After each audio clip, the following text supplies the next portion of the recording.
Buenas tardes a todas y a todos. Gracias por estar acá.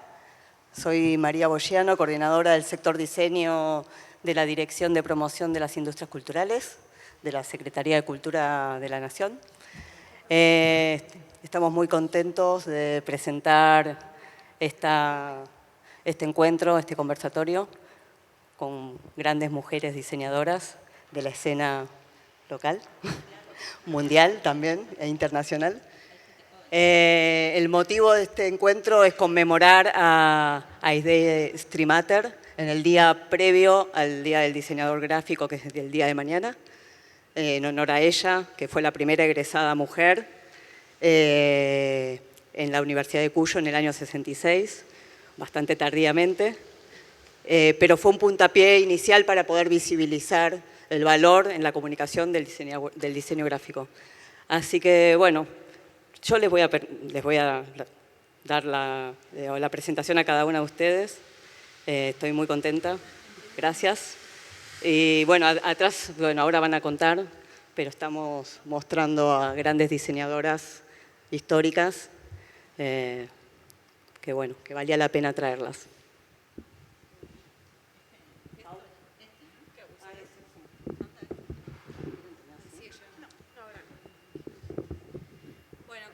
¿Me escuchan ahí? No sé, yo tengo que agarrarlo.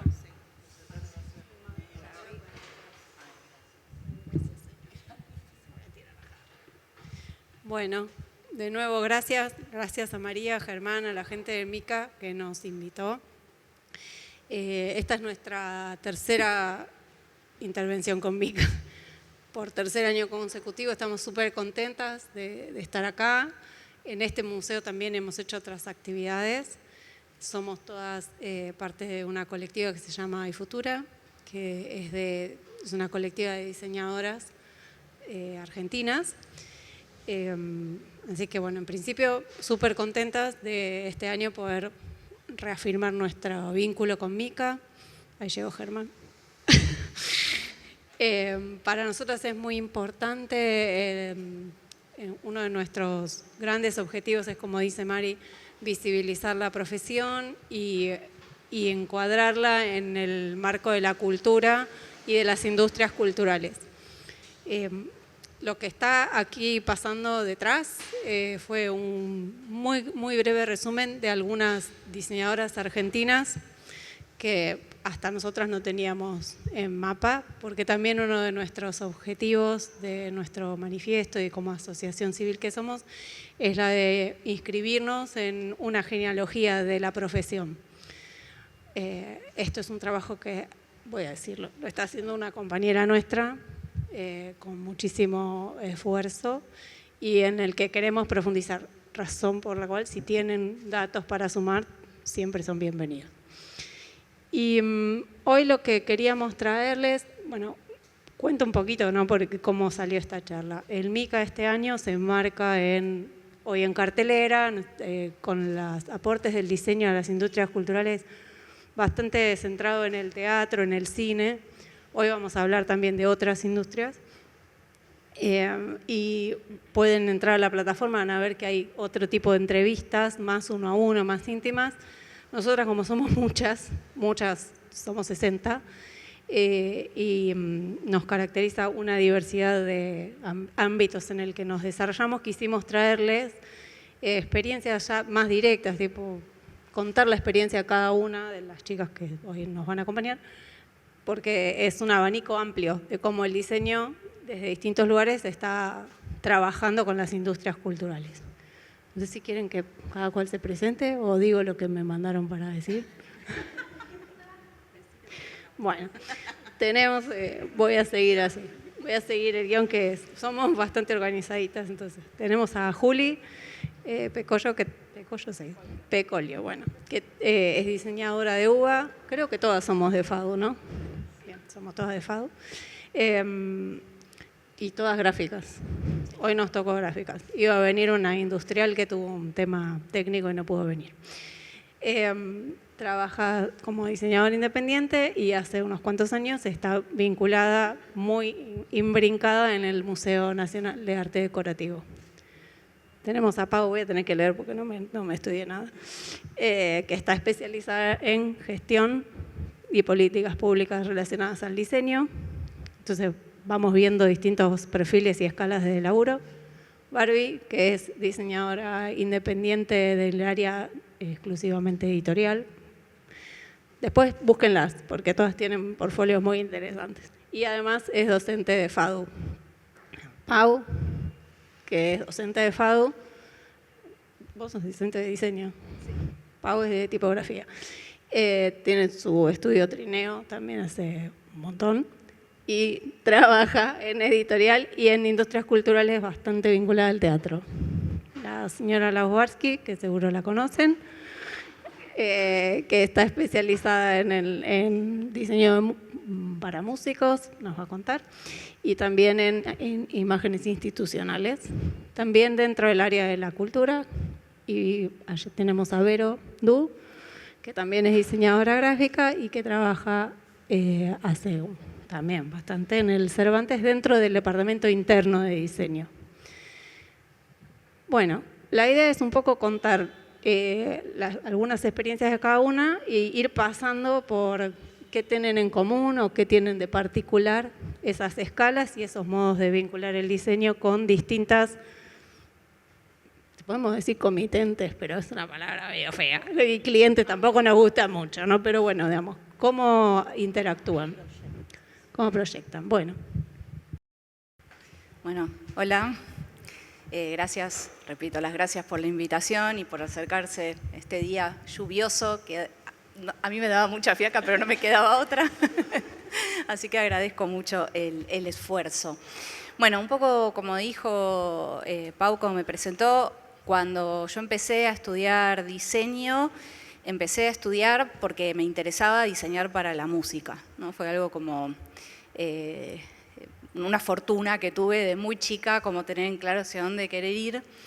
Y bueno, acá se resume un poquito el trabajo de varios años en el que efectivamente me dediqué a la música, primero para la música independiente y de a poco algunas otras cosas un poco más tal vez visibles, pero siempre de manera independiente. O sea, lo máximo que duré yo en un trabajo de relación de dependencia fue un mes. Así que mis compañeras van a tener mucha más experiencia que yo en ese sentido. Yo digo como ya muy hecha a carne los beneficios y las contras de la independencia. Y bueno, hago como este muestreo porque quería también como decir un poco qué es el diseño para mí y el diseño en relación a la cultura. Porque lo interesante que tiene este nicho, este mercado, este espacio, es que desde el diseño estamos trabajando con contenidos generados por otras personas, generados por subjetividades, y en donde cada producción es absolutamente diferente a cualquier otra, ¿no? A diferencia de otros espacios de diseño, en todo lo que tiene que ver con la cultura estamos trabajando con universos únicos. Y lo que hacemos desde el diseño, para mí, de alguna manera, es un trabajo de traducción, ¿no? Como que podemos meternos por un ratito en un universo que es ajeno, en este caso un universo además musical, que me es muy ajeno, en el sentido que yo no sé hacer música. Y lo que hago es poner en acción mi propia subjetividad frente a ese universo, intento interpretarlo, intento entenderlo, para luego traducirlo al universo gráfico. Y me parece que esta idea de traducción, en donde también si pensamos en las letras, quienes traducen tienen también como cierta cuestión de autoría, ¿no? Es un lugar en donde el punto de vista particular siempre se enciende y está activo. Se suele hablar también de diseño como un solucionador de problemas. Y esa es una mirada que a mí no me resulta muy interesante y sobre todo no me resulta como muy certera, porque nos da a entender que existe un problema, que preexiste un problema y que hay una solución para eso y tenemos la fórmula escondida en algún lado. Y en realidad me parece bastante falaz.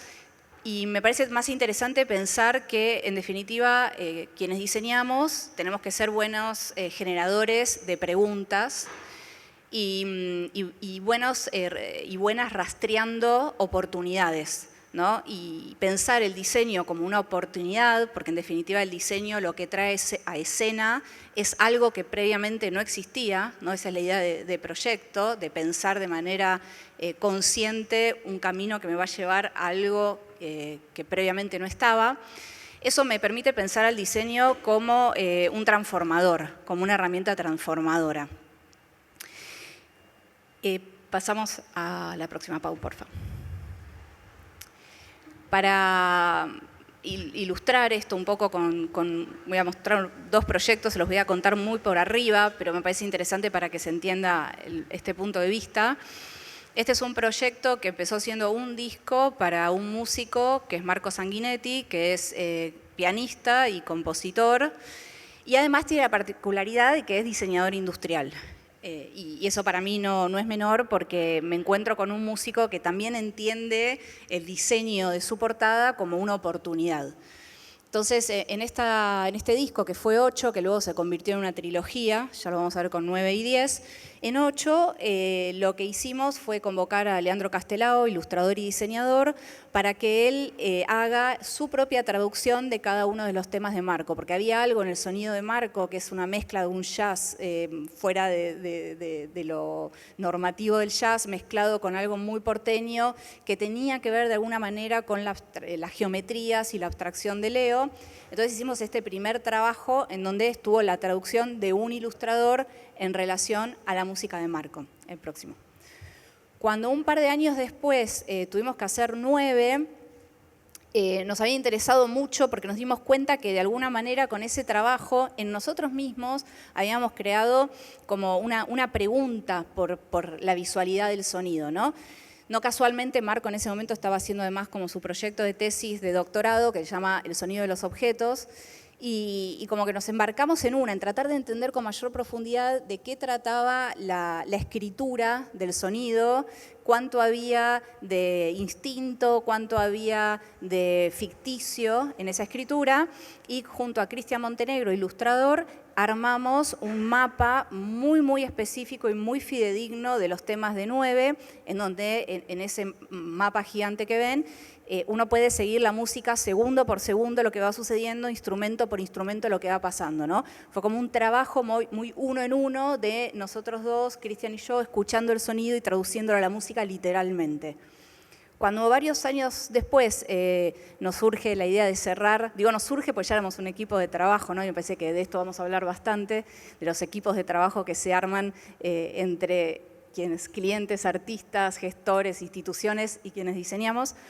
Dijimos, bueno, ¿y ahora qué hacemos con este ensayo que estamos creando acerca de la escritura de la música? Y dijimos, bueno, si la escritura de la música es algo ficticio, es algo cultural, es algo construido, entonces la escritura de la música es el modo en que uno escribe lo que escucha, es infinito, es igual a cuantas personas existan en este mundo, sin un código de por medio, ¿no? Y entonces decidimos hacer esta mirada que había sido muy individual, hacerla colectiva, y convocamos a 100 entre ilustradores, artistas, diseñadores, en una jornada en la cúpula del CSK, a que dibujara la música en vivo, que nunca había escuchado porque el disco era nuevo.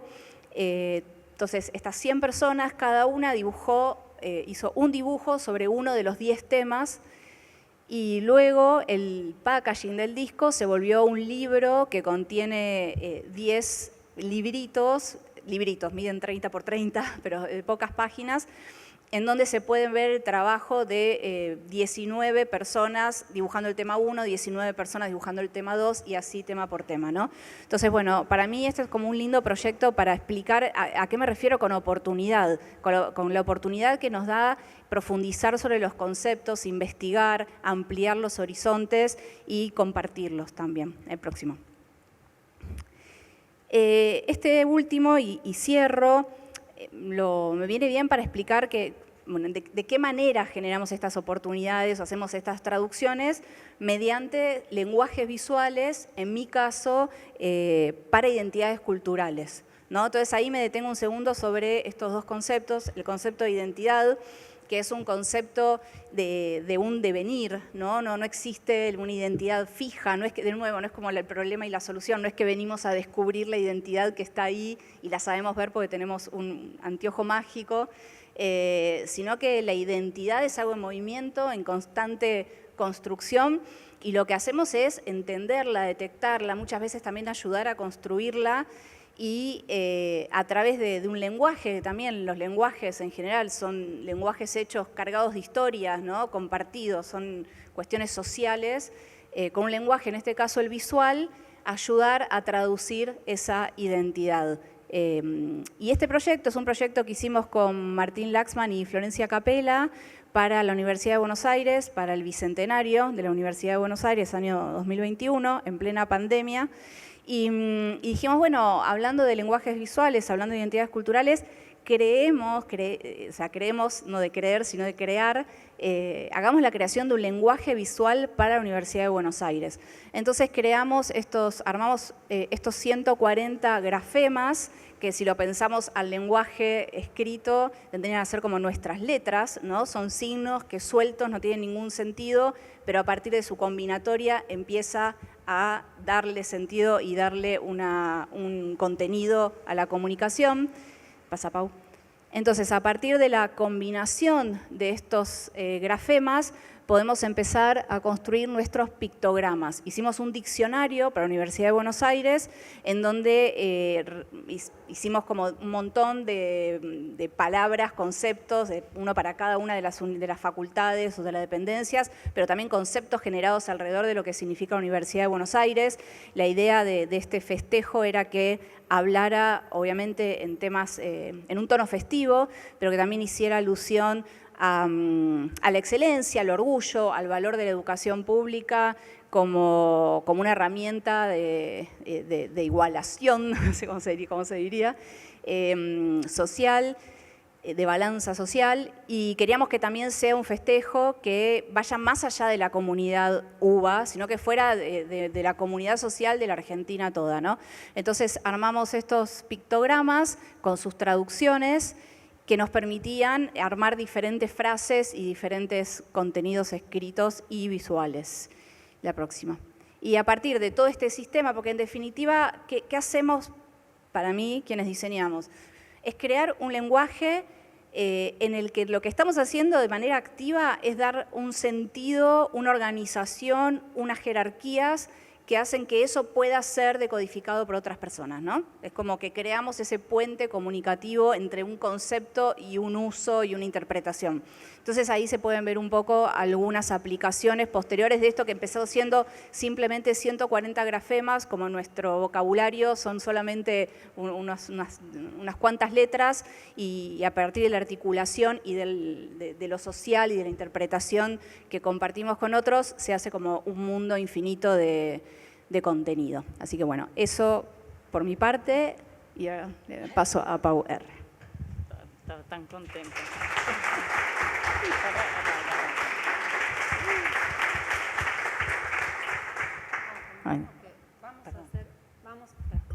Tenemos la idea de hacer una presentación así breve de cada una y después abrimos para compartir.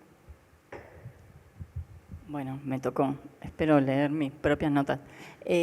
Bueno, vamos a ir ahora a una zona casi celular del problema de diseño y dentro de las industrias culturales a un tema que pasa por, no sé, cientos, tal vez miles en Buenos Aires, que son obras de teatro independientes. El teatro independiente es pura convicción, pasión y motor, la carne humana, que depende bastante de la voluntad de las personas con recursos muy limitados, en la gran mayoría de los casos, y en donde las personas que forman parte suelen tener múltiples roles. En particular, bueno, por ahí estoy repitiendo lo que comentamos en una de las charlas para Mica, junto con la directora, dramaturga, actriz, casi productora de la obra La Sala Roja, Victoria Ladilo, que nos convocó desde Trineo a hacer la identidad visual de su obra de teatro. Tuvimos la suerte de poder llegar a la obra bastante temprano. Muchas veces pasa desde el diseño que llegan, no sé, 2 días antes del estreno y tenés que hacer algo para que se identifique la obra. Y en este caso tuvimos la oportunidad de ver un poquito más del proceso de trabajo de hacer una obra. Fuimos a ensayos ya bastante avanzado con el guión, la dramaturgia resuelta, pero bastante desnuda, faltaba la escenografía, faltaban algunas cuestiones de vestuario, faltaban elementos que se iban a usar, pero estaba como el centro, el núcleo del problema ya estaba planteado. Entonces, tuvimos como la oportunidad de tener un proceso de trabajo bastante adecuado, como para poder hacer intercambios y que cada persona pudiera como aportar a ese proceso y también, bueno, no tener que andar corriendo con los tiempos, que es algo, bueno, muy típico del diseño y del diseño gráfico en particular, que bueno, que cada vez está más transparente y poco físico, porque producimos muchas cosas que muchas veces no se imprimen, sino simplemente van a situaciones digitales.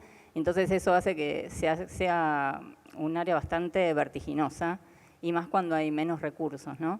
Este es un proyecto muy pequeño en donde cada parte que lo compone es muy influyente, o sea que el diseño es algo que empieza a tener un valor muchísimo más alto que en otro tipo de proyectos, quizás en donde los recursos son más amplios. Y entonces cada movimiento que uno hace y cada propuesta que uno tiene implica afectar a todo el proyecto. Bueno, igualmente, a pesar de ser un proyecto chiquito, la metodología fue similar a un proyecto más grande: investigación, intercambio, hacer propuestas, elegir un camino, ajustar ese camino, después empezar a probar la implementación y llegar a una producción. Digamos, tiene exactamente los mismos pasos, pero como en modo atómico, ¿no? Pequeño. Bueno, el proyecto en sí era generar un logo, porque querían tener una identidad como más directa y poder usar solamente el logo y la frase del título de la obra como recordable y visible, un afiche y una adaptación a programa de mano. Digamos, el afiche termina siendo en el teatro independiente la cara visible de esa obra, ¿no? Se transforma, se adapta, pero en general es una imagen que vos tenés una oportunidad para atrapar a tu posible auditorio en el teatro, en el mismo lugar a donde se va a dar tu obra. Tenés la oportunidad, no sé si son consumidores de teatro independiente, pero en general vas al teatro y fuera está lleno de postales, afichitos, compitiendo uno entre sí como casi como figuritas, y la gente va mirando y se va llevando su recordatorio, su souvenir de la obra de teatro, y después, con suerte, más adelante la va a ver porque escuchó de nuevo, porque la vio en alguna red social.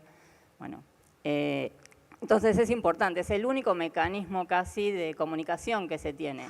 Y es muy directo, es muy íntimo, te podés dar como el lujo de tener un tipo de comunicación, puedo pasar, ¿no? La diapo, ¿no? Me olvido. Un tipo de comunicación como más sensible, menos espectacular, si se quiere, y apelar a un tiempo de consumo mucho más controlado. No es como un golpe de vista en la calle que vi un gran afiche de una obra de calle corriente, sino, bueno, tengo tiempo, ¿no? Y puedo pensar un poco más, puedo, no sé, gustar de eso con otro registro. Bueno, la obra era bastante compleja, es sobre una reunión de padres en una sala de jardín de infantes, ¿sí? No es una sala que es color rojo, sino que es la sala roja de un jardín de infantes. Yo creo que es clarísimo con el diseño que era eso. Y bueno, es una especie de situación de microsociedad en donde de pronto ese objetivo que tenían en la reunión de padres se diluye en luchas internas y complicaciones de las personas que, bueno, si alguno forma parte de un chat de padres jardín, se puede imaginar. Bueno, tuvimos una serie de caminos, también una charla, esto que decía Lau, de las personas y los individuos que construyen las industrias culturales, que tienen mucho para decir, que tienen mucha opinión, pero también tienen mucha apertura respecto a lo que uno puede ver en su obra. Entonces, bueno, ese diálogo empezó a definir que quizás no era tanto la lucha, sino era más una desconexión entre esa gente que formaba parte. Y dentro de estos 3 caminos se decidió este último de estas personas que están en el mismo lugar, pero que no se miran casi, ni se tienen en cuenta.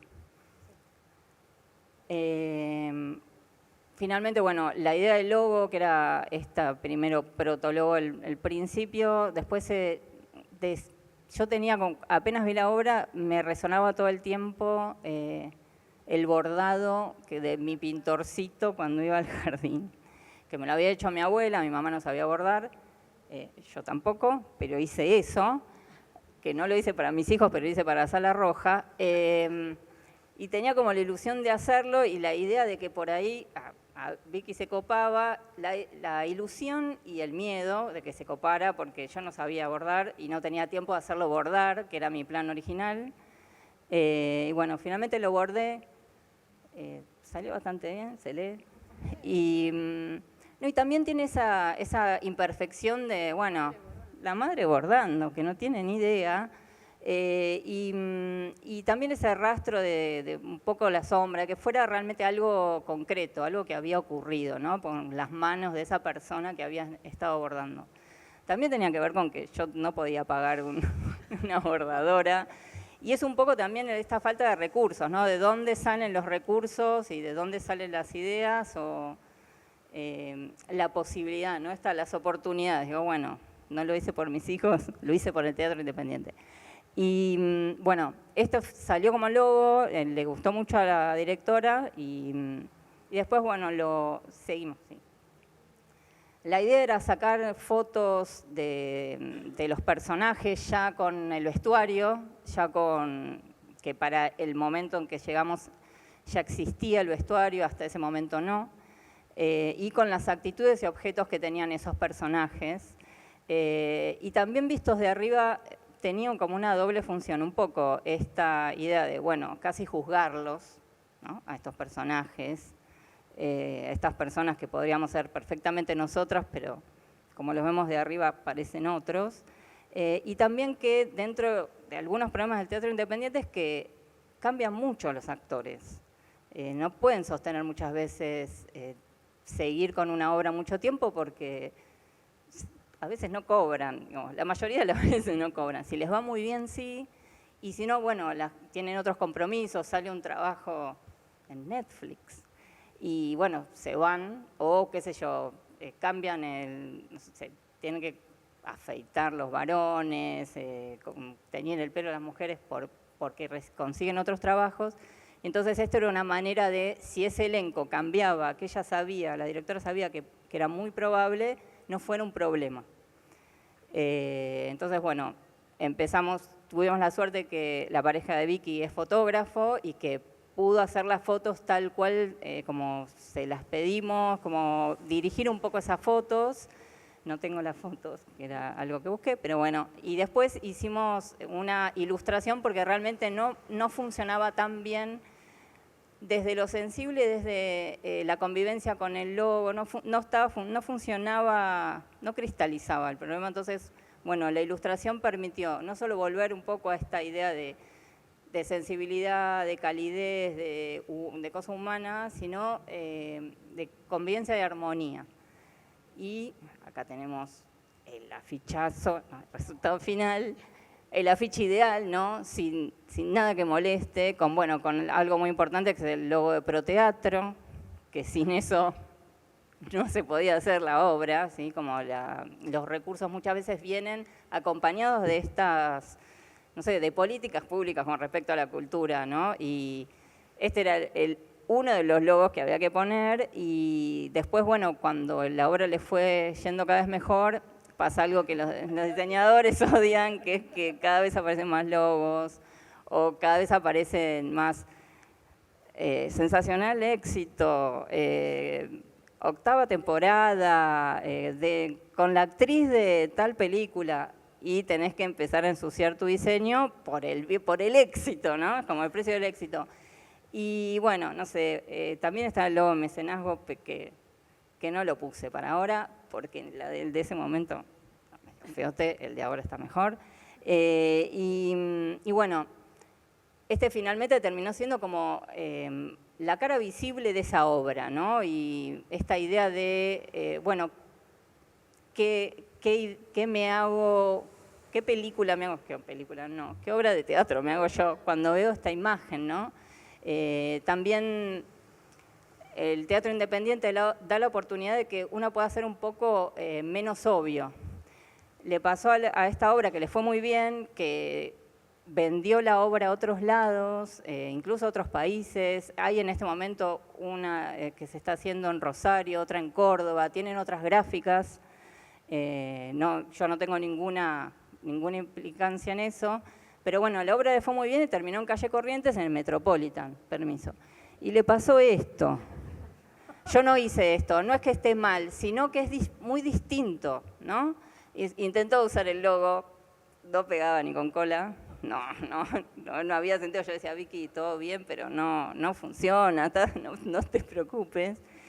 Pero bueno, se necesitaba otra cosa, otro tipo de comunicación, otro tipo de público, otra manera de relacionarme con ese público, otra escala.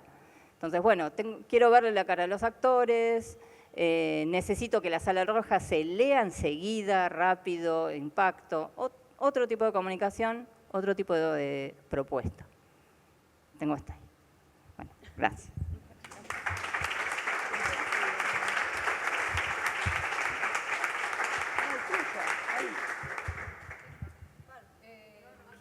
¿Quién va? ¿Vos trabajás acá? ¿Vos trabajás acá? Sí, Hola, ¿sí? ¿Se escucha? Sí. Bueno, yo soy Juliana, repito así para los que están. Soy diseñadora independiente, tengo como una especie de estudio que va creciendo y achicándose hasta ser yo sola, según la ocasión, según los proyectos, muchos relacionados a música, a cine. Recién pensaba que en cultura en realidad me introdujeron Laura y Paula, así que está bueno también este momento de compartir. Y hace 7 años, también Paula me dice, junto a Enrique Longinotti, existe esta posibilidad de hacerle la comunicación, el diseño al Museo Nacional de Arte Decorativo, que en ese momento entraba un nuevo director, era un museo más cerrado, y bueno, necesitan abrirlo, difundir que el museo está abierto, que toda la gente lo puede visitar. Se abrieron inclusive más días de visita al museo, y solo tenemos un logo, fue como, que es el que está allá arriba, porque bueno, viene de una gestión de muchos años, de alguien muy querido también y todo, pero no había identidad así como más que lo que era el museo en sí. A mí todo lo que es identidad cultural siempre me llamó mucho la atención, como el potencial que tiene, ¿no? Y la diferencia que hay con diseñar para productos, que tiene que ver con la experiencia humana, ¿no? O sea, la experiencia que te atraviesa de lo cultural, ya sea como espectador de una obra, como también el artista o los productores. Y esa cuestión interdisciplinaria que se da, me parece absolutamente fascinante, no tener que vender, sino que sea todo para potenciar, y desde el diseño siempre como que estuvo muy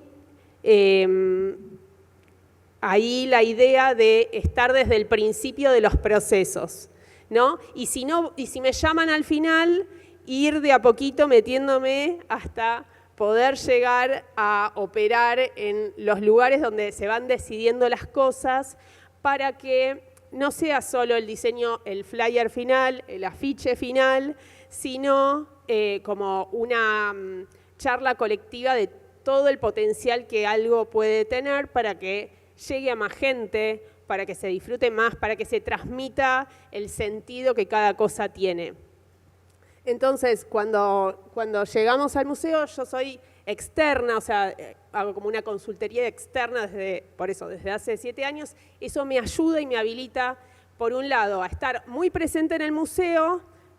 Hablo todos los días con 5 o 6 personas distintas de las distintas áreas, hacia adentro y hacia afuera, porque es un museo nacional como este museo, pero también me permite tener mi propio equipo de gente. Entonces también puedo dar respuestas a distintas opciones que se pueden producir, porque, bueno, digo, hagamos esto y lo puedo gestionar no solamente yo. Rápidamente, bueno, el museo es una casa museo. Tiene una historia, es una fotografía de un momento histórico muy importante de Argentina, es hermosísimo, es patrimonio arquitectónico espectacular, pero bueno, a partir de ese año empezó a tener mucha más actividad de todo tipo. Se activaron muchísimas áreas y bueno, y había que mostrar todo eso.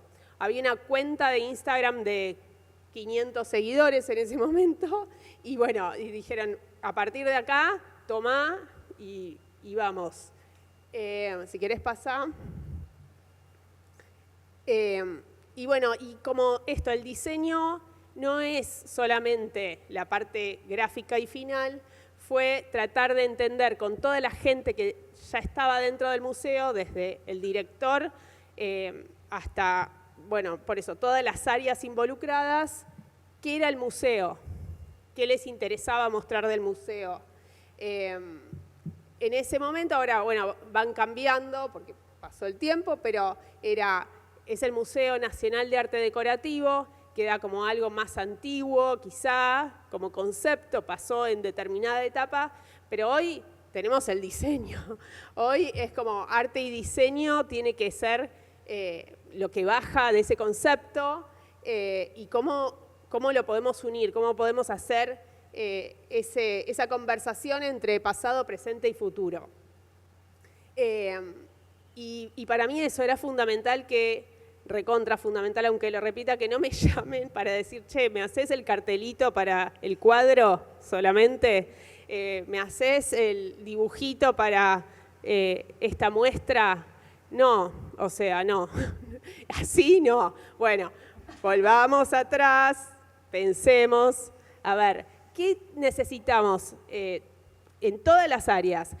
¿Qué elementos vamos a tener? ¿Cómo vamos a unificar? Por un lado, tenemos que respetar una identidad común para que se vea que este es el Museo Nacional de Arte Decorativo, pero por otro, también va a haber incorporación permanente de un montón de cosas, de un montón de artistas, de un montón de instituciones, y ¿cómo hacemos para hacer convivir con lo que está pasando permanentemente acá? Bueno, entonces, armamos como esta especie de red. Y pasa a la siguiente, si querés. Y fue como empezar a buscar cuáles eran los elementos que identificaban al museo. Todos los que trabajaban ahí coincidían casi en su totalidad que el piso de ese salón era como lo más lindo, lo más importante, lo que a todo el mundo le gustaba. Bueno, y a partir de ahí empezamos a trabajar como elemento principal de lo que es la imagen del museo general, ¿no? Pero eso no quiere decir que, bueno, ahora repito esto para todo y para siempre, sino cómo voy incorporando nuevas cosas, cómo voy hablando a distintas personas, distintos, no sé, a jóvenes, a gente que está de toda la vida y son los vecinos que están alrededor también. Cómo vamos cambiando todo lo que va sucediendo también al ser una casa museo. Quizá a diferencia de acá, no podemos poner vinilos en las paredes. Entonces, tenemos que crear un montón de señalética y elementos que se puedan dejar. Entonces, todo tiene como su particularidad.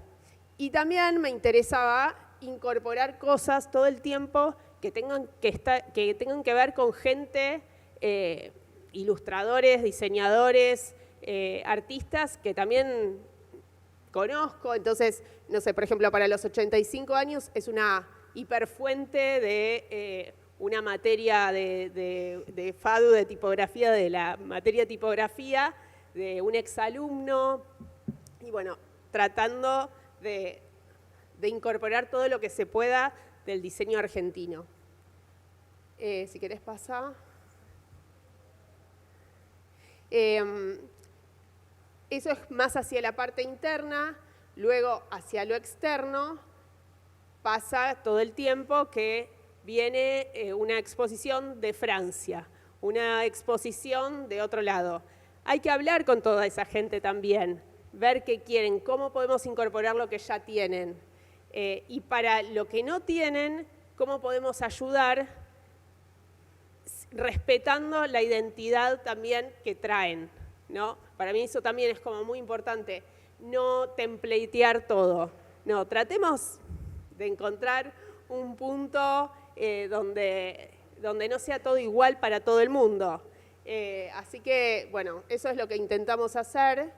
En un momento hasta íbamos a tener un sector especial de diseño argentino, quizás se logre en algún tiempo, ojalá, una sala nueva, pero bueno, también estaba como ese proyecto ahí. Así que bueno, creo que no quedaba ninguna.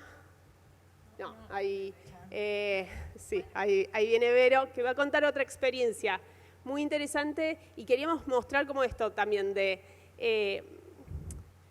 con instituciones y organizaciones el trabajar desde afuera o desde adentro pueden ser experiencias súper distintas, pero como que el punto está en que no se puede diseñar solo.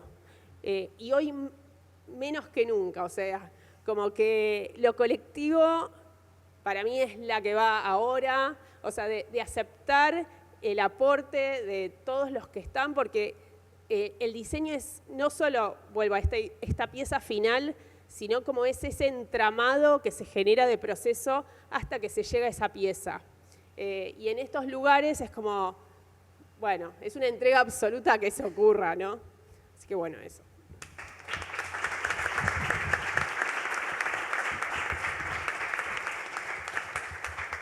Hola, bueno, me traje un machete, no estoy muy acostumbrada a estas situaciones, pero yo trabajo en el Teatro Nacional Cervantes. Acá están mis dos compañeras de trabajo, acá en primera fila, no me dejan mentir. Ana Dulce, que es mi compañera diseñadora, y Vicky. Y un poco es todo distinto a todo lo que se acaba de decir. Yo traje este mapa, que es muy perfectible, pero sirve como lo que queríamos, cuando empezamos a pensar esta charla un poco, fue mostrar diversidad de casos, digamos. Lo que queríamos mostrar en el caso del Cervantes es la magnitud y la escala que tiene el único teatro nacional que tiene nuestro país. El Cervantes es el único teatro nacional. Siempre me dicen, y el Colón y el San Martín son todos municipales, y en todas las jurisdicciones de todas las provincias, todos los teatros que hay son provinciales o municipales. Entonces, el Cervantes tiene también como una misión ahí. Yo no soy vocera para nada del Cervantes, soy simplemente una diseñadora servil a mi trabajo y vengo a mostrar un poco el área en la que nosotros trabajamos, con qué se interrelaciona. Además de esta área que es de diseño, que se interrelaciona con todas las áreas del Cervantes, el Cervantes tiene un área de producción, tiene un área de técnica, que es básicamente la que decide si una obra se puede montar ahí o no, si vos podés tirar agua en el escenario, por decirte, esa área es bastante significativa dentro del teatro. pero yo me imagino como una marea, ¿viste? Como la ola de un estadio de fútbol.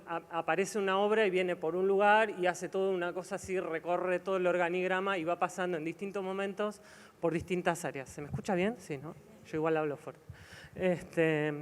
En cuanto al diseño, el teatro tiene una implicancia acá en Cava, que es donde está nuestro edificio, pero tiene un montón de actividades en el interior del país. Algunas se hacen online y otras son directamente obras que el teatro produce directamente en las provincias. O sea, hay una obra que es en Catamarca, bueno, se produce íntegramente en Catamarca, con gente de Catamarca, se administra desde acá, pero se produce allá con actores, con productores, con todo.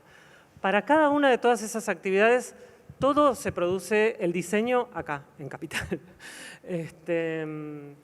Entonces, bueno, tenemos toda esa área que ahí aparece como produce en el país, que hay convocatorias, hay obras, casi todas las ramificaciones de todo este organigrama bastante orgánico son redes sociales. Todo lo que no se ve grisecito en general son piezas para redes sociales.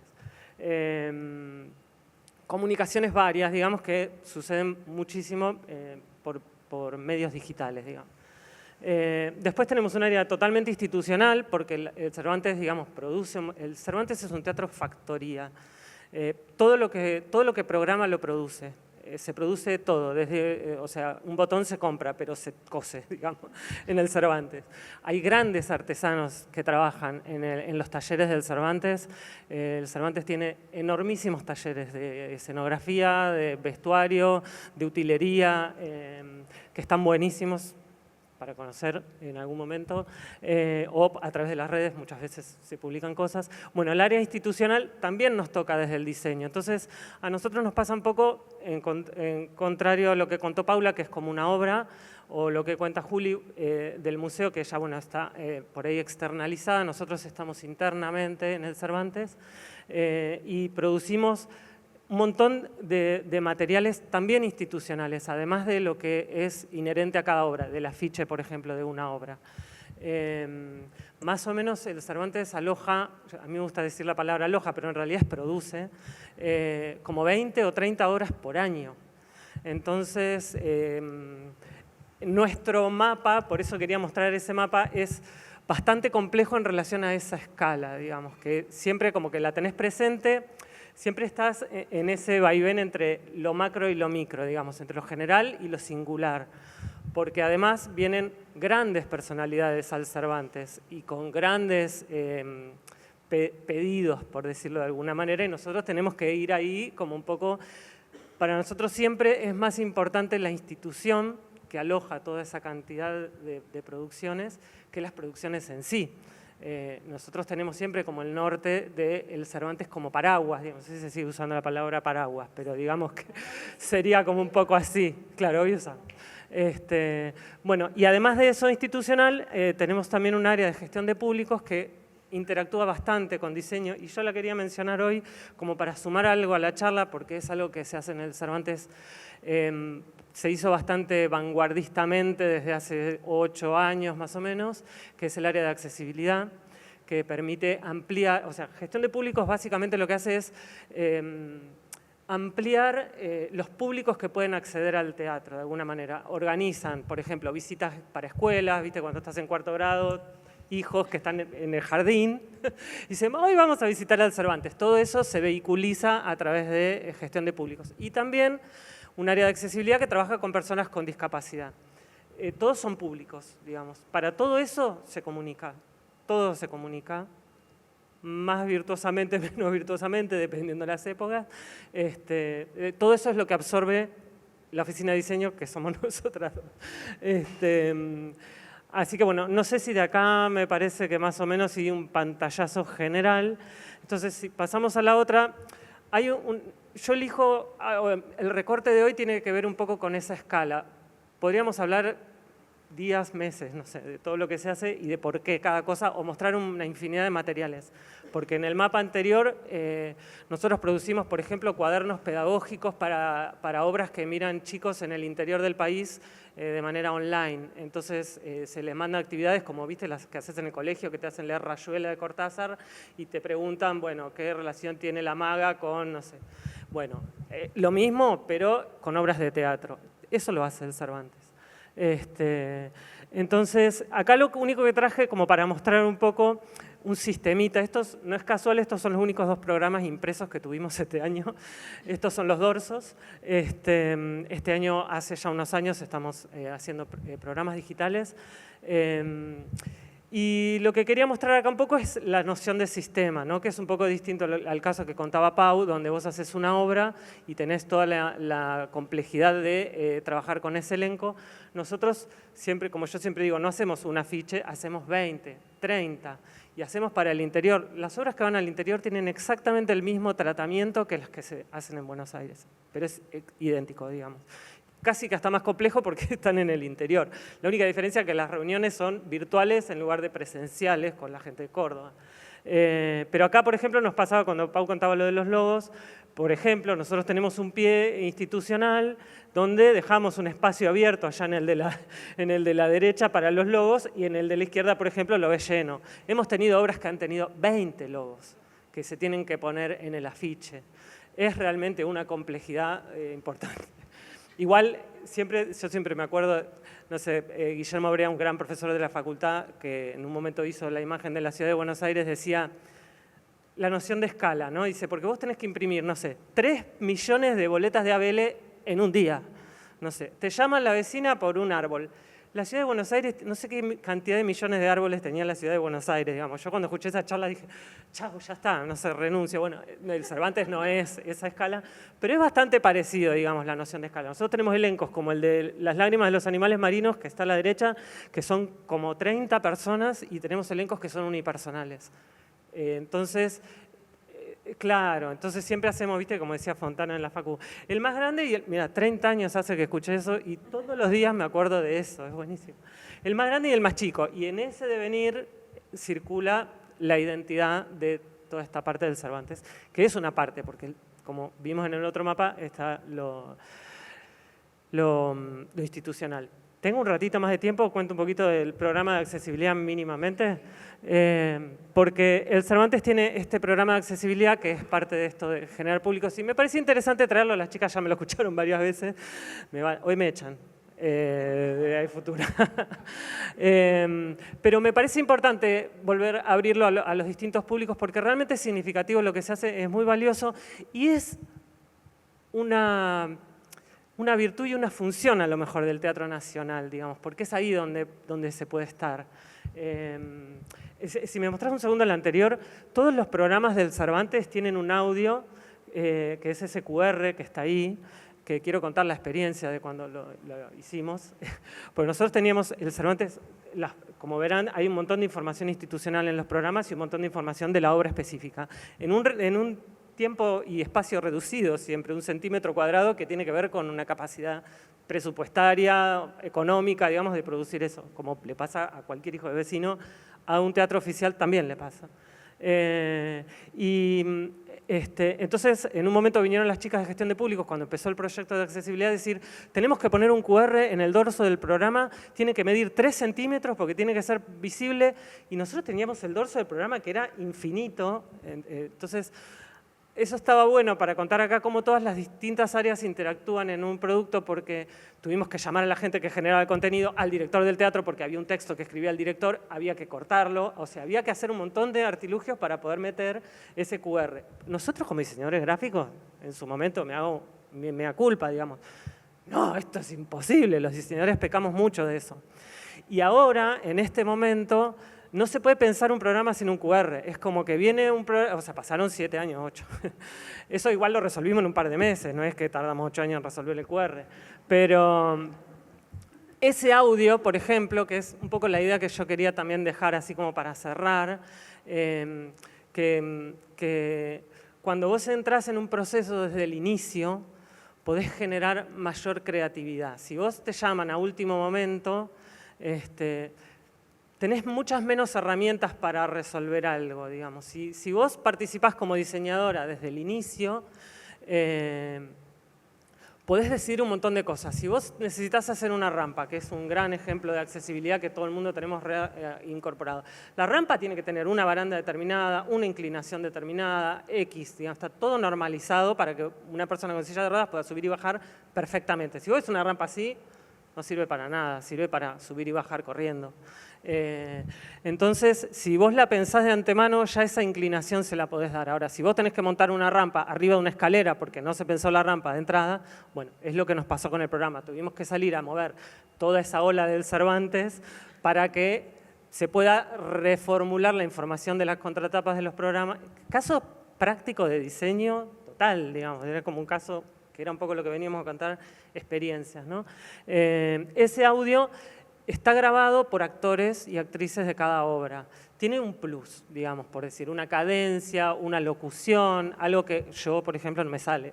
Pero vos agarrás a, no sé, Marilu Marini, que vino del Cervantes, no sé, graba en programa, no sé, actrices o actores. Entonces es como buscarle la vuelta también a eso para que eso gane. Los programas ahora son así, son blancos. Y eso también tiene que ver con accesibilidad. Tiene un cuerpo 12, que también tiene que ver con accesibilidad. Redujimos toda la cantidad de textos para poder poner la tipografía lo más grande posible. Las salas del Cervantes son bastante oscuras. En general, las salas de cualquier teatro son bastante oscuras. La gente no ve. Entonces, antes nosotros teníamos unos programas divinos que eran rojos, con un texto naranja que no se leía nada. Entonces, bueno, pasó la ola de accesibilidad y cambiamos un poco el chip. Y ahora son todos blancos. Es una hoja A4, así desplegada, que ni siquiera está trazada ni doblada, son bastante económicos y son súper accesibles, digamos. Y fue una decisión hacerlo así. Eso es lo que... Esto del otro lado tiene el afiche de la obra, ¿no? Y bueno, otra cosa que era la diapo siguiente, que es un poco todo lo contrario, para hacer, eso es un cuadernito accesible que se hizo sobre una obra, se hace en general para obras infantiles, para mandar a los colegios, a escuelas de niños con discapacidad visual o directamente personas ciegas, niños ciegos. Entonces se les lleva el cuadernito antes de que vengan a ver la obra. El Cervantes tiene un programa de visitas táctiles, bueno, es como infinito de contar, pero lo que yo quería contar de este proceso acá es que para esto sí necesitamos toda la obra hecha, porque necesitamos el vestuario, cosa que por lo general para los afiches nunca está el vestuario. El vestuario se termina de coser la última semana antes del estreno y nosotros el afiche lo tenemos que tener un mes antes.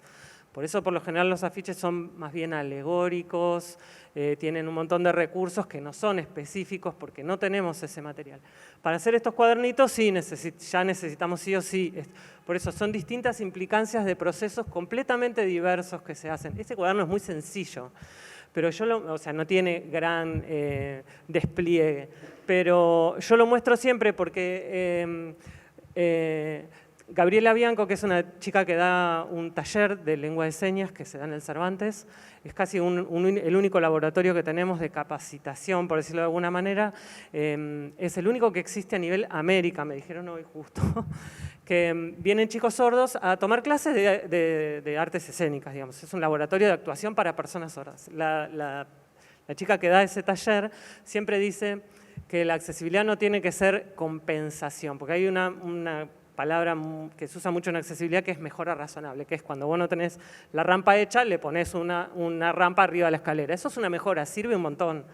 Pero la idea es que si vos lo sabés de antemano, podés crear algo de antemano con eso, como el audio, que es un actor que lee. Ella siempre dice, no tiene que ser compensación, sino poética. Entonces es linda la idea, como para quedarnos un poco con esa idea, de poder, que no sea un castigo tener que poner el QR para que lo pueda escuchar una persona que no puede ver el texto que está impreso en un programa, y que ese audio tenga un plus, que te lleve algo, digamos, al alma, de alguna manera, es un poco eso. Iba a decir un montón de otras cosas que me las olvidé y que ya no vienen a cuento porque del proceso nos juntamos con los directores, bueno, nada, será para la próxima. Pero un poco es eso, el Cervantes.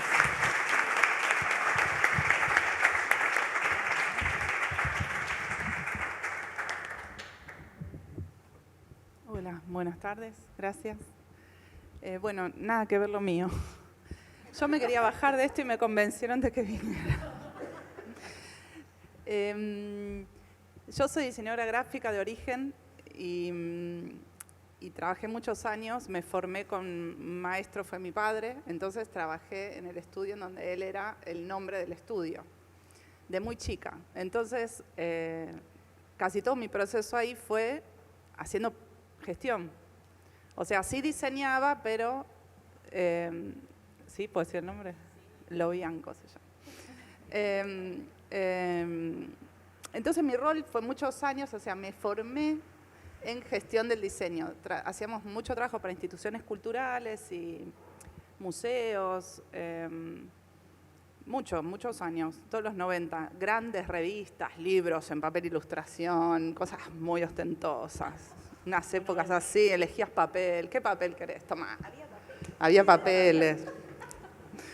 Épocas doradas, literal. Bueno, y en un momento dije, bueno, me atraía mucho, me interpelaba esta cuestión del acceso a los ámbitos y las curadorías y quienes accedían a las cuestiones, y me interesaba mucho pensar procesos participativos y me acerqué, quería formarme. Me acerqué a la Secretaría de Cultura y desde el 2008 trabajo en políticas culturales. En el Secretaría de Cultura, después Ministerio, después Secretaría, como estos vaivenes que tienen las escalas institucionales. Entonces mi perspectiva hoy va a ser animar también a las personas que diseñan a integrar otras instituciones de otros roles y no necesariamente diseñando. Porque me di cuenta que las personas que aprendemos diseño, aprendemos, como explicaron las chicas, cómo son los procesos para llegar a resultados concretos en tiempos concretos, y en eso la rompemos los diseñadores. Bueno, ¿qué problema hay o cuál es el diagnóstico? En mi caso sí, partimos de problemas muchas veces. ¿Y qué se puede pensar para esto? ¿Con qué elementos contamos? ¿No? Así que bueno, un poco eso es lo que traigo, humildemente. Yo empecé en el 2008 en un programa que se llamaba Identidades Productivas, que era formación en diseño para artesanos.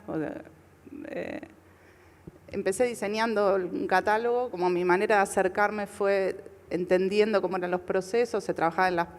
acababa de arrancar el programa, terminamos en, no sé, 16 provincias, era una formación de un año para personas de cualquier disciplina, artistas visuales, diseñadores, artesanos, y terminaban con una colección, y trabajaban mucho con la Universidad de Mar del Plata, y trabajaban en rasgos, como en trabajar cuáles eran sus rasgos identitarios y cómo plasmarlos en colecciones de objetos e indumentaria. Alucinante, porque se partía del diagnóstico que en las provincias, en las ferias, había como siempre se trataba de imitar alguna otra cosa, como no había un orgullo por la propia identidad, principios de los 2000. Y entonces traje un poquito, bueno, mi acercamiento y cómo se trabajaba en los encuentros con los artesanos, era un trabajo muy colectivo. Y yo venía de trabajar muchos años en gestión y producción, o sea, yo era la reina de lograr que las cosas sucedan en un tiempo determinado y controlando absolutamente los procesos. Entonces entré al Estado.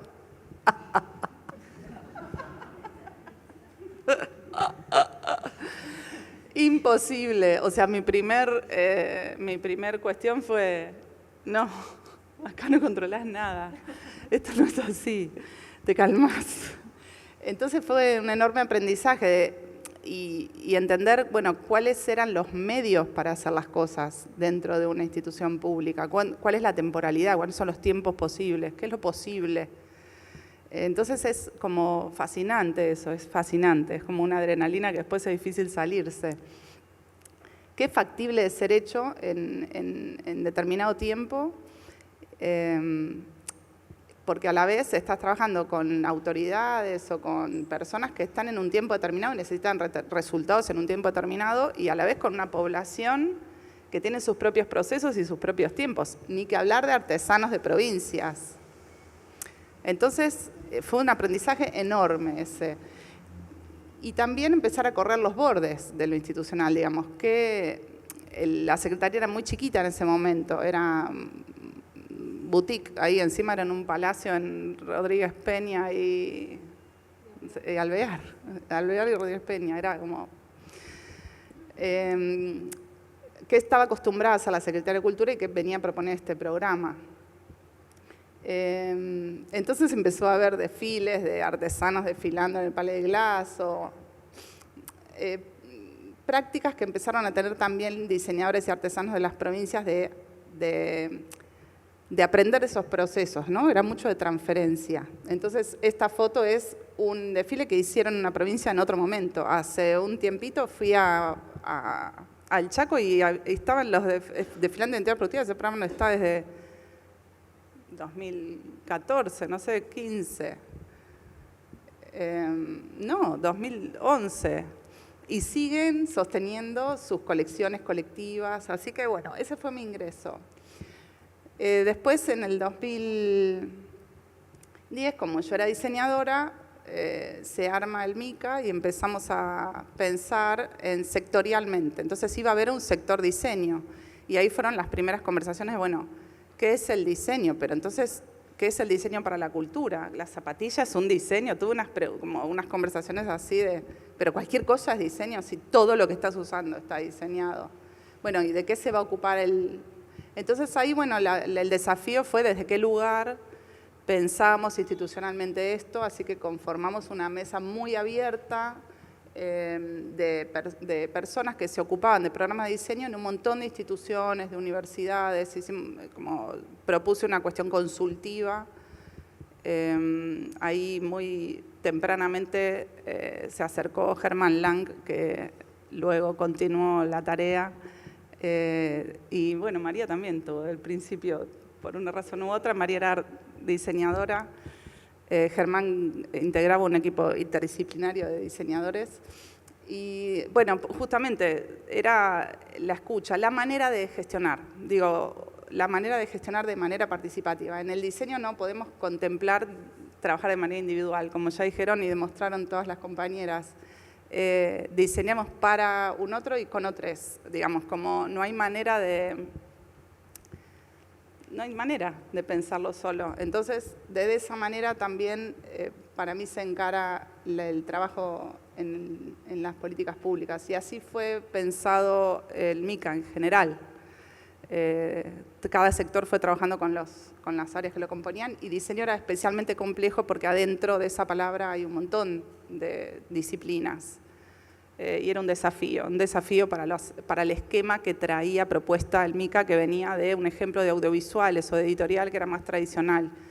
Jerry, hemos discutido muchísimo, pero a mí la ronda no se me acomoda. No hay nadie que va a venir a comprar tipografía o diseño gráfico. Hola, ¿qué tal? Te compro dos flyers.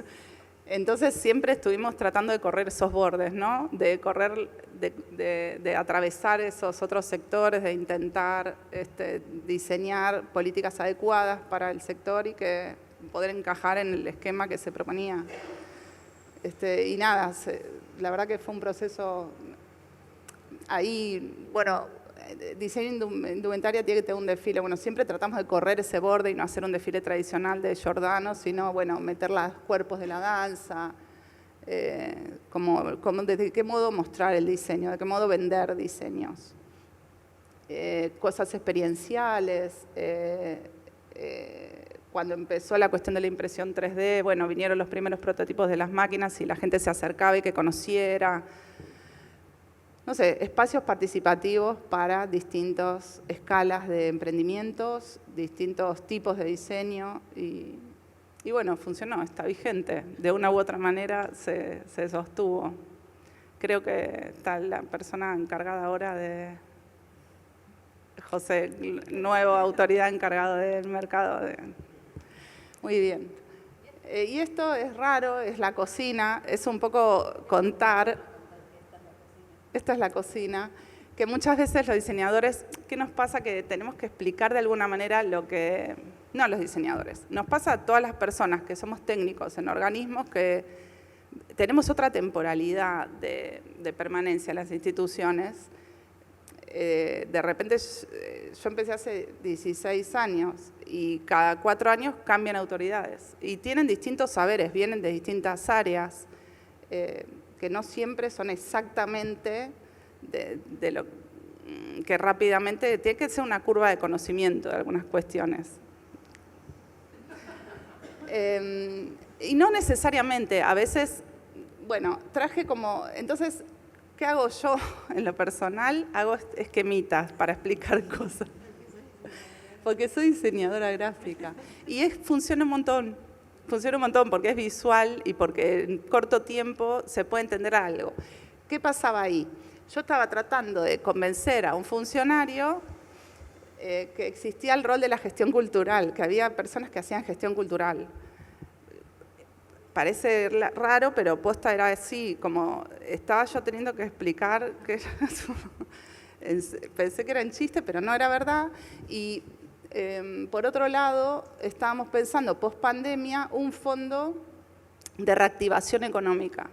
Entonces, pero tenía que ser para gestores culturales. Entonces, lo que yo estaba tratando de explicarle que era, teníamos que llegar rápido a muchas personas, a proyectos colaborativos para reactivación económica. Las personas que hacen gestión cultural hablan varios idiomas. Pueden interactuar con una institución, con una universidad, con los públicos, con los artistas, y saben escribir proyectos y saben ejecutarlos. O sea, es ahí donde tenemos que ir. Entonces yo lo que hice fue ese esquema para mostrarle, ok, pero es muy, no puede ser individuos, porque no sabes después qué van a hacer. Bueno, pero que vengan con alianzas, que se alíen con la universidad, con el municipio, con el club. Entonces ahí el municipio le da algo y lo que hace es recomponer el entramado. Veníamos de 2 años de no salir de las casas, año y medio. Entonces hace que esa persona teja de nuevo ese entramado productivo cultural. Entonces lo que hice fue ahí mostrar qué traía ese gestor. ¿Se entiende? Entonces, gestor, cultural, articulador, estrategia, fue como, ahí va, se logró, salió. Y funcionó espectacular, o sea, pasó lo que tenía que pasar. Pero bueno, de esa manera se entendió. O contarle, en otro momento alguien me dijo, bueno, no, pero eso está verde. No está verde, hicimos todo esto. Pasó todo esto, está frenado por estas 2 razones, no voy a entrar en detalle, pero como gráficamente, visualmente, que no es un documento A4 de texto, que funciona como modo de comunicación en determinados ámbitos. Y después esto estuvo bueno, como era también una persona que no venía ni siquiera del campo cultural. Entonces no entendía los programas que había, porque era una lista, un Excel de programas. Entonces, lo que le conté un poco era cómo era la cadena de valor en cultura, como que había una parte que era la oferta, otra que era la demanda, y que los programas tenían que ver básicamente con formar, o podía haber políticas de regulación o de archivo, y ahí un poco acomodé como en esa cadena de creación, producción, distribución, exhibición, consumo de apropiación, bueno, la participación y los públicos, bueno, dónde se ubicaban los programas que había, como por si había que unir o ajustar algo, como que fuera con criterio y que no quedara ningún eslabón vacío. Ese fue un poco el objetivo de esto y bueno, creo que, no sé, ojalá haya funcionado. Listo, en fin.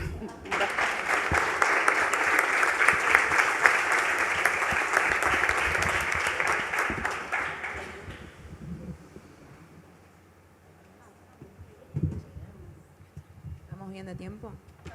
¿Esto funciona? Sí. Bueno, llegué. Yo vengo a mostrar una experiencia situada en la Facultad de Arquitectura, Diseño y Urbanismo de la UBA de Buenos Aires, particularmente en la Cátedra Rico de Diseño Gráfico, en el nivel número 1. La materia de diseño gráfico son 4 niveles por el plan nuevo. Son 4 niveles, esto está situado en el primer nivel, digamos que es donde hay estudiantes que recién están ingresando a la carrera, ya vienen de hacer el CBC.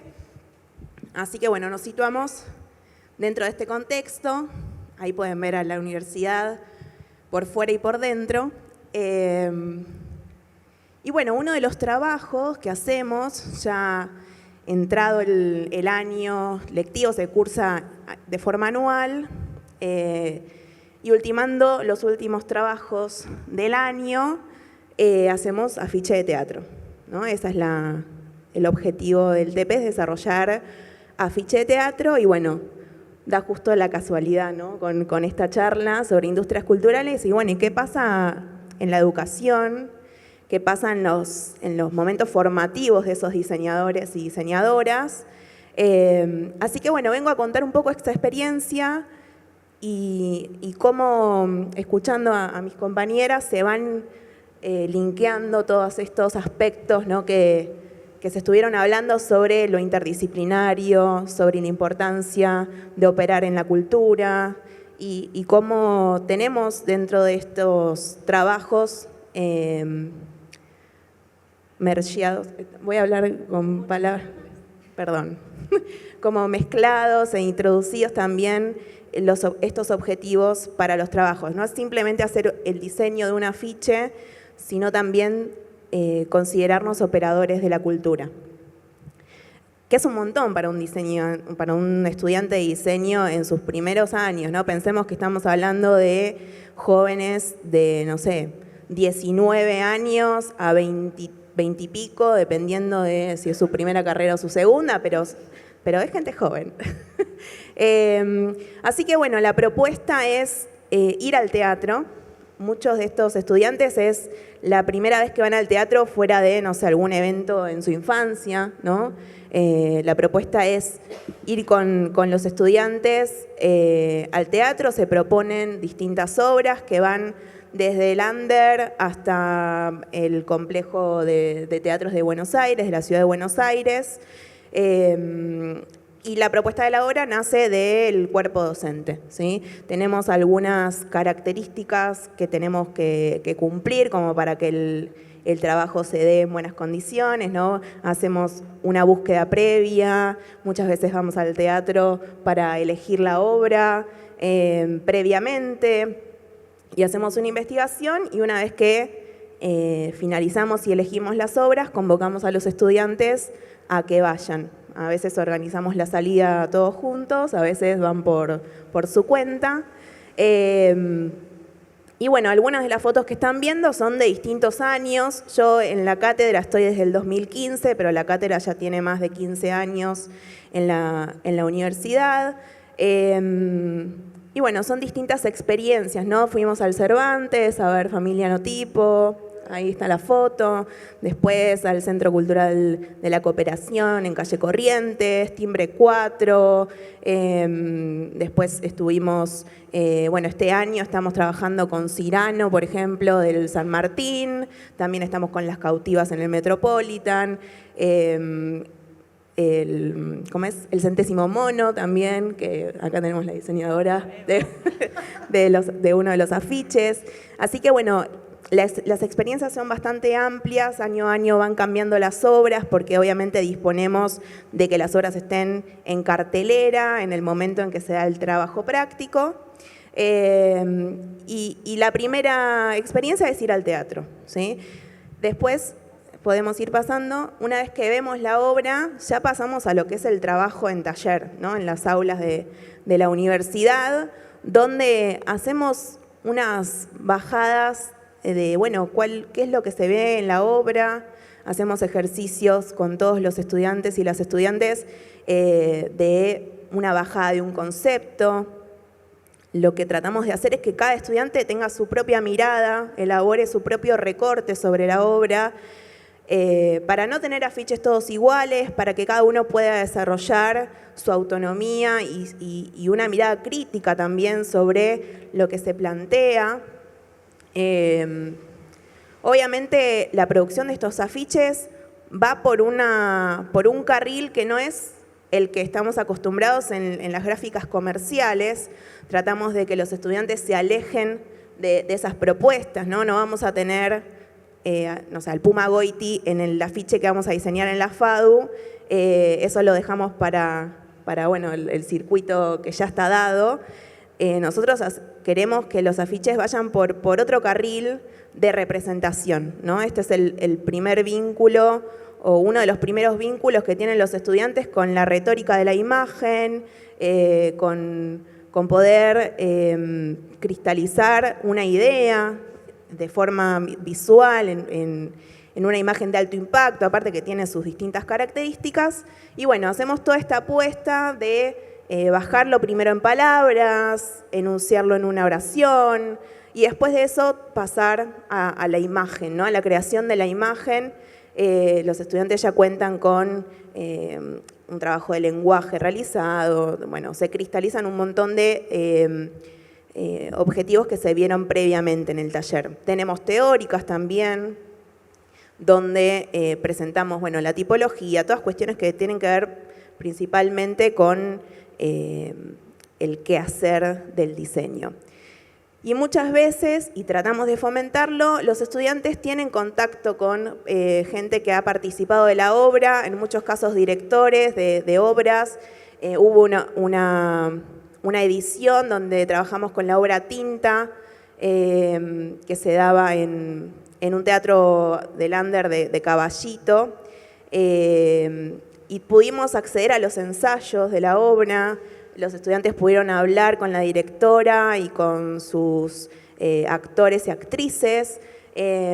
Sí, obviamente teníamos un vínculo con la directora que nos permitía hacer esa entrada, pero también hemos mandado mails a los directores preguntándoles si podíamos tener algún tipo de entrevista, y lo hacíamos por Zoom o nos mandaban, nos respondían un formulario que los estudiantes formulaban las preguntas y los directores nos respondían. Hemos tenido vinculaciones con vestuaristas, con iluminadores, como para reforzar este trabajo con un, voy a usar la palabra comitente, con un comitente real, ¿no? de la realidad, y que esto pueda romper la barrera que muchas veces tiene la universidad con la sociedad, ¿no? Salir del aula, salir y romper esa barrera y poner a los estudiantes en vínculo con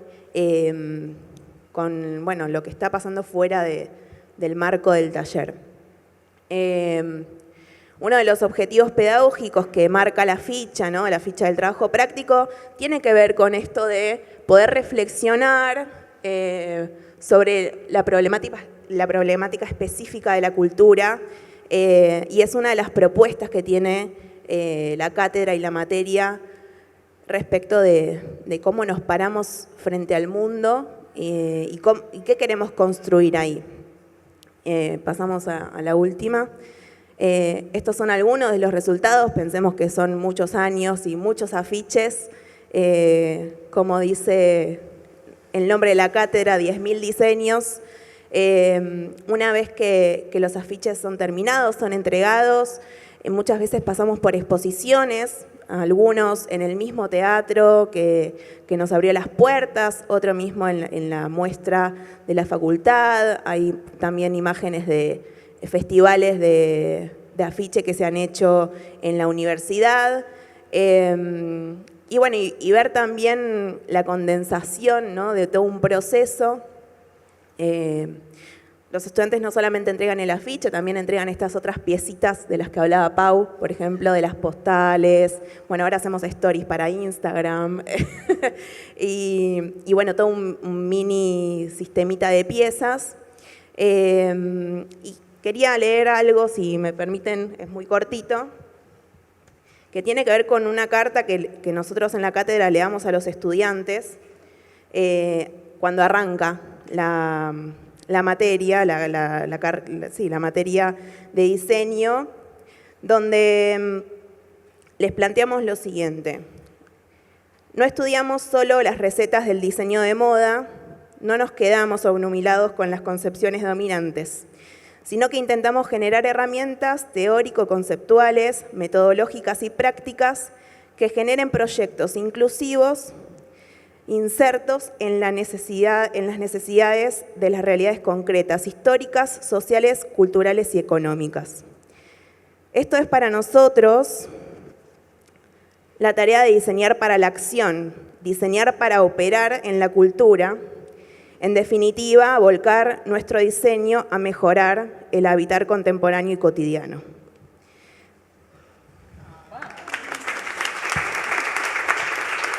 Bueno, eso es contarles un poquito. Gracias.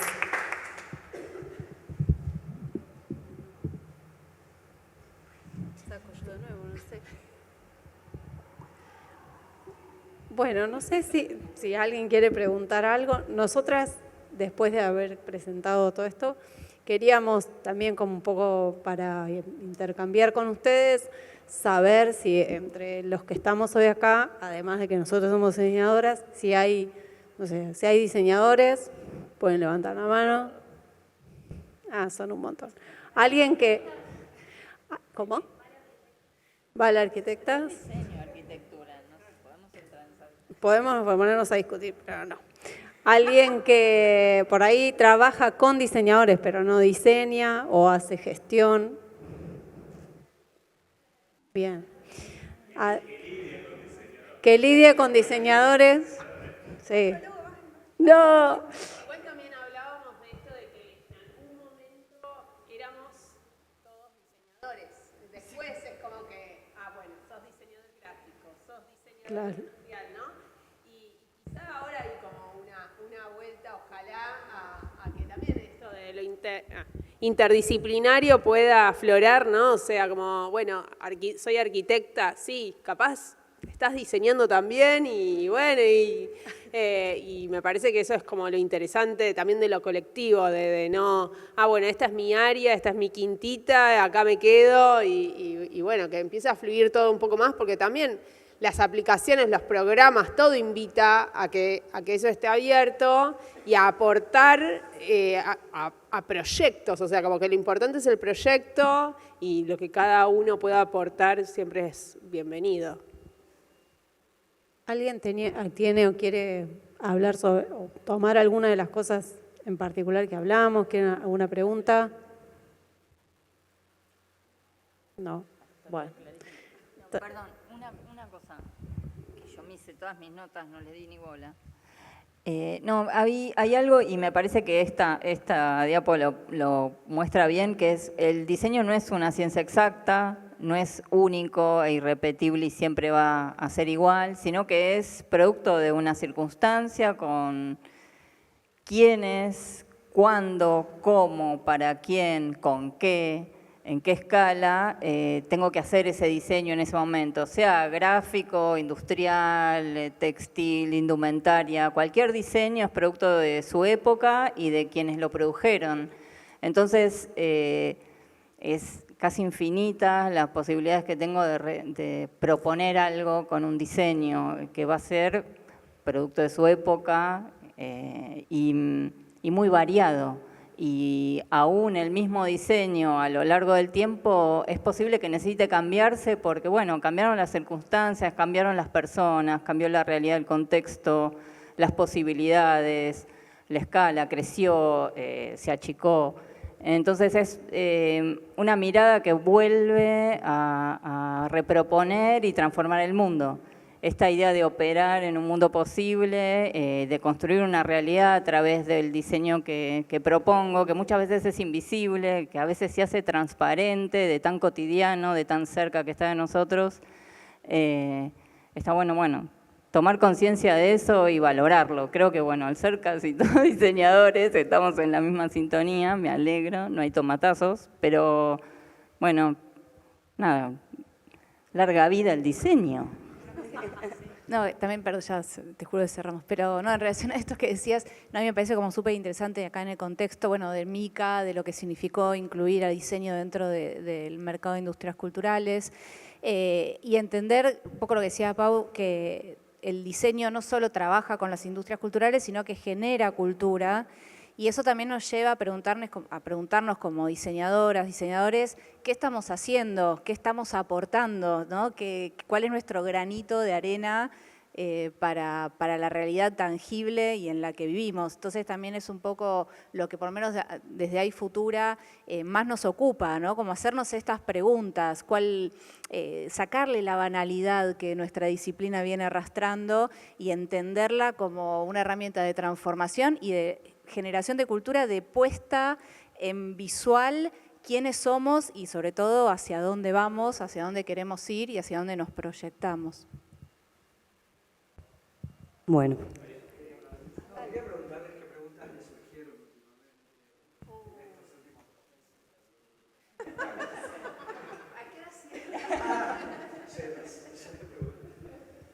Yo no puedo responder eso. ¿A vos se te ocurría ¿Pusiste 2 meses por algo en particular o no, por decir? Porque hace 2 meses que estamos preparando la charla, para serte honesto. Entonces, todas las preguntas eran estas. No, por ahí nosotras, que venimos trabajando juntas hace casi ya 5 años, el tema de los procesos y de... Un poco creo que hay como algo en común, que es la participación, ¿no?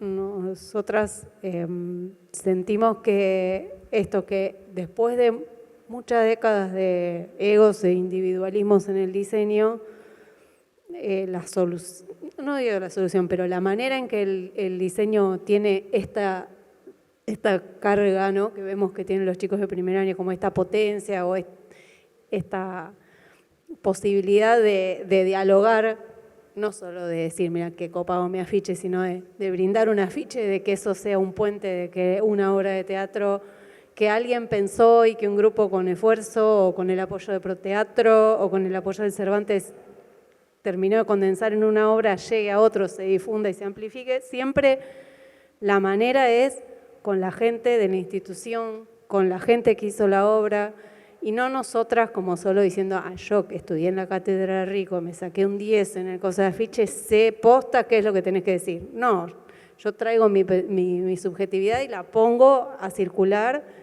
y con eso construimos. Nosotras por ahí tenemos, no sé, la habilidad de traducir gráficamente, pero sí que esa cosa que estamos produciendo tenga el aporte de la mayoría de la gente que pueda traer.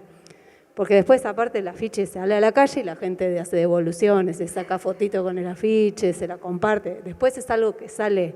Por eso es importante entender eso, que estamos haciendo un aporte concreto en una pieza, pero en todo lo que la pieza después vive, hace a la cultura. No sé, alguien por ahí conoció a la novia ese día que fue y ese afiche tiene un valor importantísimo para su vida después en adelante, o es una obra que, como estaba la película de Darse Cuenta, tiene una impronta porque en un momento y en un contexto en particular, después generaciones van a, no sé, yo veía la tapa de Soda Stereo, yo me acuerdo como mi viejo trajo el vinilo, yo no sabía ni quién era Soda Stereo y nunca supe que lo había hecho una mujer. Entonces, bueno, eso, tomar conciencia de que no estamos haciendo solamente una pieza gráfica que, bueno, sale. Como arrancó la charla con esas diapositivas de la genealogía femenina, digamos, nosotras nos empezamos a agrupar en 2019, motivadas por inequidades que observábamos en cátedras, en puestos de poder en relación al cupo femenino y al acceso a determinadas cuestiones, y últimamente también nos está inquietando quién quedó en la historia, digamos, que faltaron nombres por ser nombrados. Entonces, Silvia Fernández, que es una integrante de las más antiguas que tenemos, que es una grosa total, empezó esta investigación, así que está proponiendo este proyecto ahora de recuperar ancestras, vamos a decir. Y agrego una cosita más que viene, una pregunta que nos hacemos y por eso agradecemos espacios como este. Nos preguntamos mucho cómo explicar lo que hacemos y cómo explicar la importancia de que se nos llamen en los comienzos de los procesos de trabajo y no en los finales. Entonces, un espacio como este, los puentes que genera el MICA, para nosotras son muy importantes para ir dándole respuesta a esa pregunta. Bueno, primero que nada, pues, son las 8 pasaditas. Quiero agradecerles muchísimo, escucharlas. Pensaba, ¿no?, en esta época donde la imagen entra y te bombardea, ¿no?, entender la profundidad que hay detrás de la construcción, los pensamientos, las reflexiones, las construcciones abstractas, digo, los pilares donde se sostiene, con quién hablas, con quién interlocutás. Digo, qué bueno escuchar, porque muchas veces todo esto solo pasa a ser algo más dentro de una segmentación infinita de imágenes que te recorren y te atormentan. Entonces, agradezco eso. También, digo, era la intención de este principio, de este ciclo que se va a dar. Así que gracias, hermosas. Gracias a todos.